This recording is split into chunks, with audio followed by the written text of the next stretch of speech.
आज की इस वीडियो में हम जुडिशरी को डिस्कस करेंगे। सबसे पहले जुडिशरी को डिफाइन करेंगे और फिर जुडिशरी के जो मेन फंक्शंस है उसको डिस्कस करेंगे।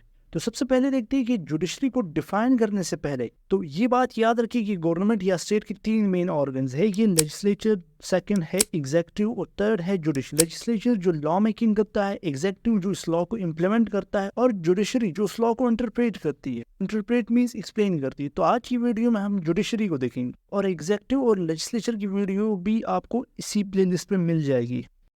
तो सबसे पहले हम जुडिशरी को डिफाइन करते हैं कि आखिरकार जुडिशरी है क्या। देखिए, जुडिशरी गवर्नमेंट का एक ब्रांच या ऑर्गन है जिसका मेन जो फंक्शन है वो है लॉस को एक्सप्लेन करना, डिस्प्यूट्स को रिजॉल्व करना और जस्टिस को इंश्योर करना। इसके अलावा जुडिशरी डिफरेंट कोर्ट्स पर कंसिस्ट होती है, जहां एक हाईएस्ट लेवल पर यानी सुप्रीम कोर्ट और प्रोविजनल लेवल में भी एक कोर्ट होता है और लोकल लेवल पर भी एक कोर्ट पाया जाता है। और इन कोर्ट्स में से हर कोर्ट में जजेस होते हैं। वो जजेस डिसाइड करते हैं अकॉर्डिंग टू लॉ, यानी कॉन्स्टिट्यूशन और लॉ को देखते हुए वो जजेस डिफरेंट केसेस पर डिसीजन देते हैं। इसके साथ जुडिशरी ये इंश्योर करवाती है कि जो फंडामेंटल राइट्स है सिटीजंस की वो वायलेट ना हो। तो ये थी जुडिशरी की एक सिंपल डेफिनेशन। तो सबसे पहला फंक्शन देखते हैं जुडिशरी का, वो है इंटरप्रेट द लॉज। अब इसका क्या मतलब है? तो इस चीज को सिंपल वर्ड्स में समझे, इस चीज को सिंपल वर्ड्स में समझने की कोशिश करें कि अगर किसी भी केस में लॉ क्लियर ना हो या अगर किसी भी केस में लॉ साइलेंट हो तो उस लॉ को डिफाइन कौन करेगा, यानी उस लॉ को एक्सप्लेन कौन करेगा? तो उस लॉ को जुडिशरी एक्सप्लेन करेगी। और जब एक बार जुडिशरी उस लॉ को एक्सप्लेन कर लेती है, फिर उसके बाद उस चीज से रिलेटेड जितने भी मैटर्स होते हैं वो फिर उसी के अकॉर्डिंग डिसाइड किए जाते हैं। तो सबसे पहला फंक्शन था इंटरप्रेट द लॉज, यानी लॉज को एक्सप्लेन करना। जहाँ पे लॉज क्लियर ना हो, जहाँ पे लॉज साइलेंट हो, वहां जुडिशरी लॉस को एक्सप्लेन करती है। अब नेक्स्ट फंक्शन है प्रोटेक्टर ऑफ सिविल राइट। देखिए, हर स्टेट में एक सिटीजन्स को बेसिक सिविल राइट्स मिलते हैं। अब जुडिशरी का या कोर्ट्स का यहाँ पे क्या काम है? देखिए, अगर कभी भी इन राइट्स को वायलेट किया जाए या गवर्नमेंट के थ्रू या किसी इंस्टीट्यूशन के थ्रू या इंडिविजुअल के थ्रू, अगर इन सिविल राइट्स को वायलेट करने की कोशिश की जाए, इस चीज को प्रोटेक्ट कौन करेगा? इस चीज को प्रोटेक्ट जुडिशरी करेगी।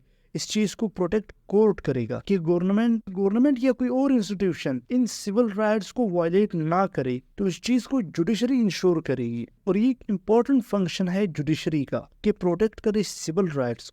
अब नेक्स्ट फंक्शन है डिसाइड्स द केस। अब किसी सिटीजन का दूसरे सिटीजन के साथ एक डिस्प्यूट हो सकता है किसी भी मैटर के ऊपर, या वो डिस्प्यूट एक सिटीजन और गवर्नमेंट के दरमियान हो। दोनों केसेस में जो फाइनल डिसीजन होगी, दोनों केसेस में जो डिसीजन करेगा यानी इस डिस्प्यूट को जो रिजॉल्व करेगा वो जुडिशरी होगी, यानी कोर्ट डिसीजन करेगा इस डिस्प्यूट के ऊपर और वो डिसीजन लॉ एंड कॉन्स्टिट्यूशन के अकॉर्डिंग होगी जिसके थ्रू उस डिस्प्यूट को रिजॉल्व किया जाएगा। अब नेक्स्ट फंक्शन है कि अगर सेंटर और प्रोविंस के दरमियान कोई कॉन्फ्लिक्ट क्रिएट हो जाए, कहाँ? फेडरेशन में। देखिए, फेडरेशन को समझे। फेडरेशन वो फॉर्म ऑफ गवर्नमेंट है जहाँ पे सेंटर और प्रोविंस के दरमियान पावर को शेयर किया जाता, यानी सेंटर के पास एब्सोल्यूट पावर नहीं होता, वो पावर शेयर करती है प्रोविंस के साथ। तो इसको हम फेडरेशन फॉर्म ऑफ गवर्नमेंट कहते हैं। तो हम सिंपल टर्म में फेडरेशन को इस तरह एक्सप्लेन करते हैं। अब यहाँ पे अगर फेडरेशन में कॉन्फ्लिक्ट क्रिएट हो जाए सेंटर और प्रोविंस के दरमियान, तो उस कॉन्फ्लिक्ट को रिजॉल्व कौन करेगा? तो उस कॉन्फ्लिक्ट को रिजॉल्व करने की जो ड्यूटी है वो जुडिशरी, यानी इस कॉन्फ्लिक्ट को जुडिशरी ही रिजॉल्व करे according to the constitution of that state, यानी उस स्टेट की कॉन्स्टिट्यूशन के मुताबिक ही डिसीजन किया जाएगा। तो ये एक इम्पोर्टेंट फंक्शन है जुडिशरी का, सिर्फ उन स्टेट्स में जहाँ पे फेडरेशन। अब नेक्स्ट जो फंक्शन है और जो मोस्ट इंपॉर्टेंट फंक्शन है जुडिशरी का, वो है गार्डियन ऑफ द कॉन्स्टिट्यूशन, यानी कॉन्स्टिट्यूशन को कौन प्रोटेक्ट करेगा? वो जुडिशरी प्रोटेक्ट करेगी। सिंपल टर्म्स में हम इसे इस तरह एक्सप्लेन कर सकते हैं कि कॉन्स्टिट्यूशन को जुडिशरी प्रोटेक्ट करेगी, बट इसमें अपने दो पॉइंट्स याद रखने हैं। पहला पॉइंट है पावर ऑफ जुडिशियल रिव्यू। इसको अगर हम सिंपल टर्म्स में एक्सप्लेन कर कि जुडिशरी के पास ये पावर है, पावर ऑफ जुडिशियल रिव्यू को अगर हम सिंपली एक्सप्लेन कर ले कि जुडिशरी के पास ये पावर है कि वो हर उस लॉ को एग्जामिन करे जो लेजिस्लेचर ने पास, या हर उस एक्शन को एग्जामिन करे या चेक करे जो कि एग्जीक्यूटिव ब्रांच लेता है, नहीं लेजिस्लेचर के लॉ को भी एग्जामिन करे और एग्जीक्यूटिव की जो एक्शन है उसको भी एग्जामिन करे, और दोनों में क्या एग्जामिन करे या क्या चेक करे? इस चीज को चेक करे कि क्या वो अकॉर्डिंग टू कॉन्स्टिट्यूशन है या नहीं।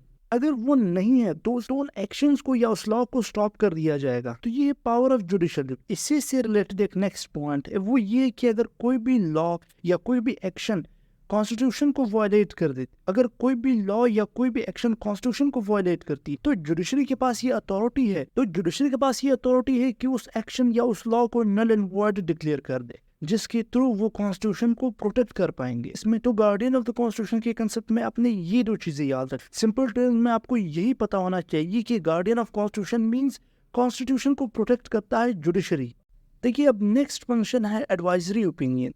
अब जुडिशरी का ये फंक्शंस कुछ कंट्रीज में है जहाँ पर एक स्पेसिफिक बिल के ऊपर एडवाइस लिया जाता है सुप्रीम कोर्ट से, यानी सुप्रीम कोर्ट से एडवाइस लिया जाता है एक स्पेसिफिक बिल के ऊपर कि क्या ये with in the framework of constitution है या नहीं, या अगर इसमें सर्टेन एडिशन करनी हो या रिमूवल करना, तो सुप्रीम कोर्ट इस केस में एडवाइस कर देता है। तो सुप्रीम कोर्ट इस केस में एडवाइस देता है। अब यहाँ पर ये पॉइंट याद रखिए कि इस एडवाइस को मस्ट नहीं है कि फॉलो किया जाएगा। हो सकता है इस एडवाइस को फॉलो ना किया जाए, बट इस एडवाइस से वो चीजें सारी क्लियर हो जाती। अब लास्ट फंक्शन है कस्टोडियन ऑफ फंडामेंटल राइट। ये पॉइंट हम पहले भी डिस्कस कर चुके हैं कि जुडिशरी आपके सिविल राइट्स को प्रोटेक्ट करती, इसी तरह आपके फंडामेंटल राइट्स को भी सुप्रीम कोर्ट या जुडिशरी ही प्रोटेक्ट करेगी।